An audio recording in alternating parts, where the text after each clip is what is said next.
যারা live ID open করতে পারেন না, মানে আইডি ওপেন করার পর কল কিভাবে আসে এটা অনেকে জানেন না। তো কিভাবে আইডিটা ওপেন করতে হয় আমি দেখাই দিচ্ছি। আমি প্রথমে গেলাম, এটা আমি মার্কে ক্লিক করলাম, 4টা ক্লিক করলাম। ক্লিক করার পর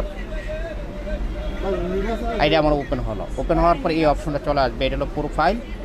হ্যাঁ, এটা হলো রুম। এই রুমে আমাকে টাচ করতে হবে বা ডিসকভার। এই ডিসকভার অপশনে এখানে কল আসে। ডিসকভার অপশনে কীভাবে কল আসে, এই ডিসকভার আইডি রাখতে হবে। রাখার পরে এই যে একটা option match audio call receive করলে audio option, match call receive করলে ম্যাচ অপশন, এখানে টাচ করতে হবে, টাচ করে রাখতে হবে। রাখলে তুমি কল দিবা, তুমি কয়েন পাবা। ঠিক আছে, এলো দুই অপশন। আর রুম ম্যাটটা কীভাবে চালু করবা আমি দেখাই দিচ্ছি।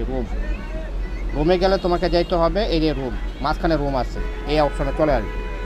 আসার পরে এই দেখো, এই প্লাস চিহ্নতে ক্লিক করতে হবে।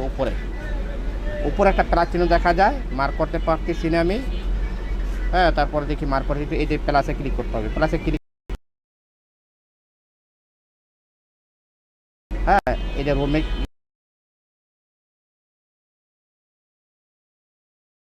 আমি লিভ নিয়ে গেলাম। ঠিক আছে, রিজেক্ট দিয়ে দিলাম। রুমে ক্লিক করলাম।